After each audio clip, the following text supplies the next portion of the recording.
कालची घटनाचे अनुषंगाने सध्यापर्यंत एकूण 5 गुन्हे दाखल करण्यात आलेले आहेत आणि त्या 5 गुन्ह्यात काही लोकांना हिरासतमध्ये ताब्यात घेण्यात आलेला आहे आणि त्याची व्हेरिफिकेशन करून ज्याचा आक्रमक रोल आम्हाला सीसीटीव्ही किंवा इतर पुराव्यामध्ये दिसत आहे त्याला अरेस्ट करण्याची सुद्धा ते प्रोसिजर चालू आहे। आणि त्याचबरोबर कालची जी घटना होती त्यामध्ये नागरिक जे आहे गावाचे त्यांना कोणालाही इजा झालेली नाही आहे। ज्या ठिकाणी काही व्हेकलची तोडफोड झाली किंवा काही स्ट्रक्चर्स जे आहे त्यांना नुकसान करण्यात आला त्याचे पंचनामे झालेले आहे। त्याप्रमाणे गुन्हे दाखल होऊन पुढील प्रोसिजर्स आम्ही सांगितलेलं आहे ते चालू आहे। गावात सध्या पूर्णपणे शांतता आहे। 163 BNSS चे जे प्रोहिबिटरी ऑर्डर्स आहे ते सध्या चालू आहे आणि त्याप्रमाणे नागरिकाला आमची जे पेट्रोलिंग टीम्स आहेत आवाहन सुद्धा करते की आपल्याला सर्वांनी गावात शांतता ठेवायची आणि 163 BNSS चे जे प्रोहिबिटरी ऑर्डर इश्यू केले गेले आहे त्याचं त्यांनी अनुपालन करावे। गावाचे लोकांकडून पण ते आम्हाला सहकार्य भेटत आहे। ज्येष्ठ नागरिक वरिष्ठ नागरिक गावाचे आहेत त्याच्याबरोबर आमचे वेगवेगळ्या टीम्स मीटिंग करीत आहात। गावात पेट्रोलिंग पार्टी गावाचे लोकांबरोबर डायलॉग मध्ये आहे आणि शांतता झालेली आहे।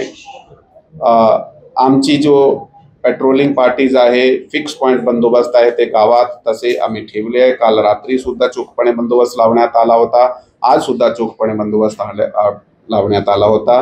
नागरिकाला सर्वाला आव्हान आहे की यामध्ये त्यांनी प्रशासनाच्या पोलीस प्रशासनाच्या सहकार्य करावे, त्यांना कायद्याचे अनुपालन केला पाहिजे। त्याचा कुठलाही भंग झाल्याने ते सक्तीची कारवाई केली जाणार आहे।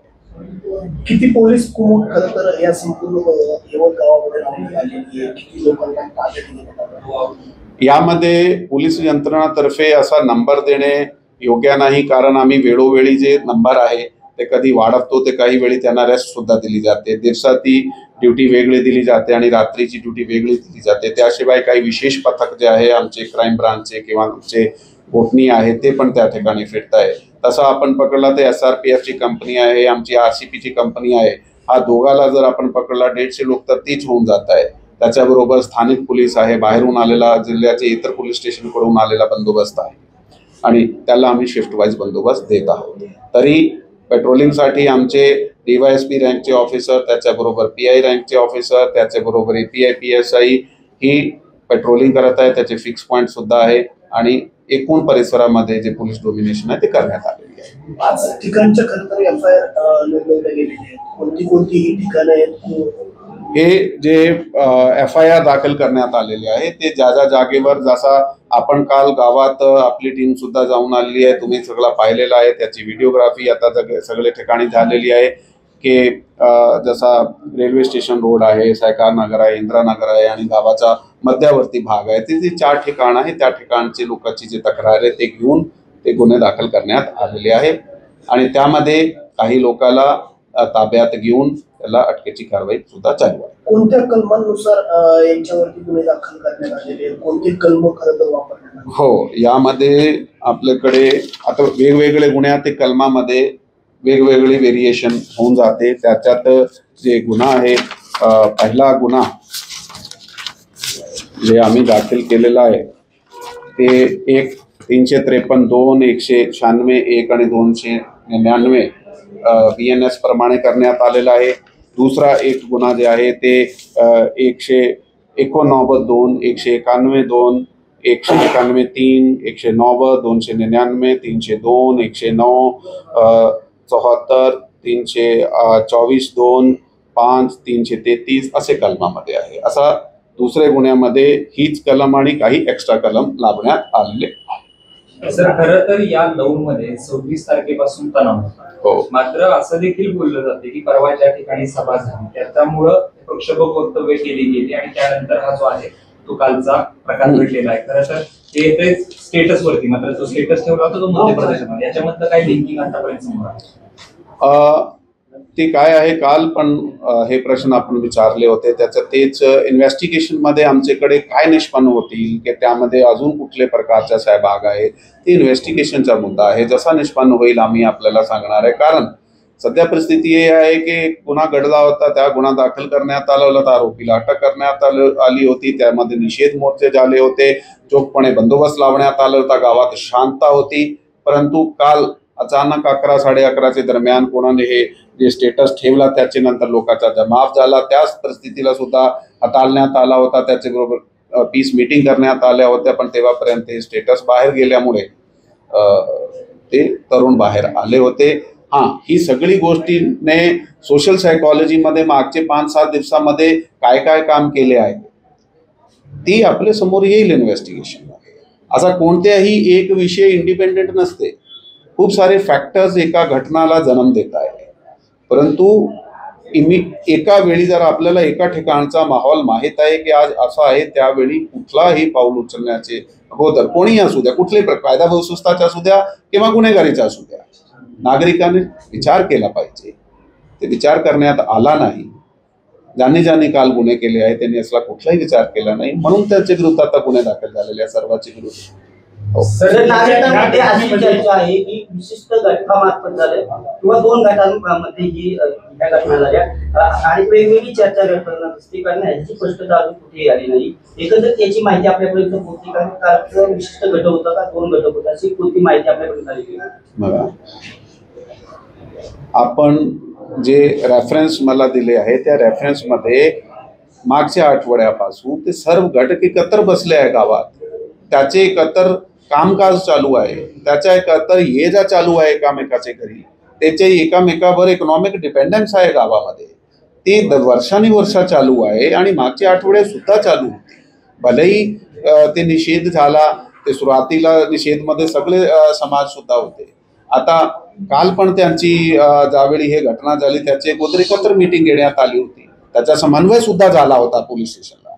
परंतु ते जे बाहेर जे गावात विशेष करून तरुण होते ते ज्यावेळी रस्त्यात आले ते परिस्थिती अवघड झाली आणि अशा प्रकारची घटना घडली. खरं तर हे प्री प्लॅन होते असं वाटतं, म्हणजे प्रथम दर्शनी तुम्हाला वाटते का हे प्री प्लॅन होतं? कारण अनेक ठिकाणी तरुण मुलं आहेत मोठ्या प्रमाणात. यावर सध्या कमेंट करणे योग्य नाहीये, कारण तपासाचा मुद्दा आहे. मी आता कुठलाही थ्योरेटिकल लॉजिक आपल्याला नाही देऊ शकत. आम्हाला तपासामध्ये जे निष्पन्न झाला ते आपण आपल्याला कळवण्यात येईल. काही दिवसापूर्वी याच 2 तालुक्यातील एका मशिदीवरती असाच प्रकार घडला होता. त्यानंतर पांडव 2 प्रभावी सर याच्यामध्ये तर त्या मस्जिद नव्हती, ती इन्फॉर्मेशन काय वेगळी आहे. तिथेही काही असं आपण बघा कसं आहे की आता हे जे मुद्दे आहेत त्यामध्ये जर आपण पाहिला तर आपला जे कॉन्स्पिरसी पॉइंट ऑफ व्ह्यू आहे ते इन्व्हेस्टिगेशन मध्ये तपासलं जाईल नंबर 1. पण इंडिव्हिज्युअल जे घटनासाठी रिस्पॉन्सिबल आहे ते इंडिव्हिज्युअल्सने केलेल्या घटना आहेत.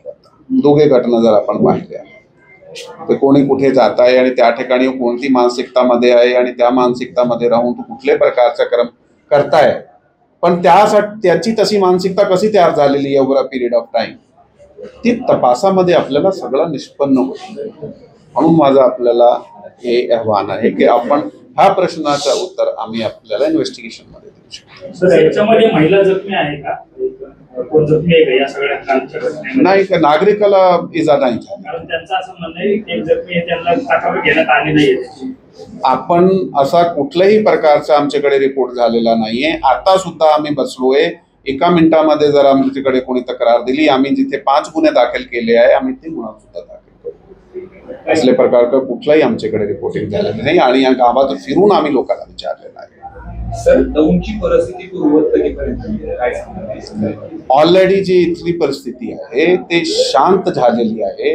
त्याच्यात आता आमचा आपला सर्वाचा नागरिकाच्या समाजाच्या सगळे घटकाचा हीच आपली जबाबदारी आहे की आपण लोकांना हीच आवाहन करणार आहे की आता तुम्ही शांतपणे ह्या कायदा व सुव्यवस्थेचं अनुपालन करा आणि ऑलरेडी लोकांनी त्यामध्ये खूप सहकार्य केलं आहे, ते असंही आपल्याला सहकार्य करणार आहे, म्हणून इथली परिस्थिती पूर्णपणे शांत झालेली आहे.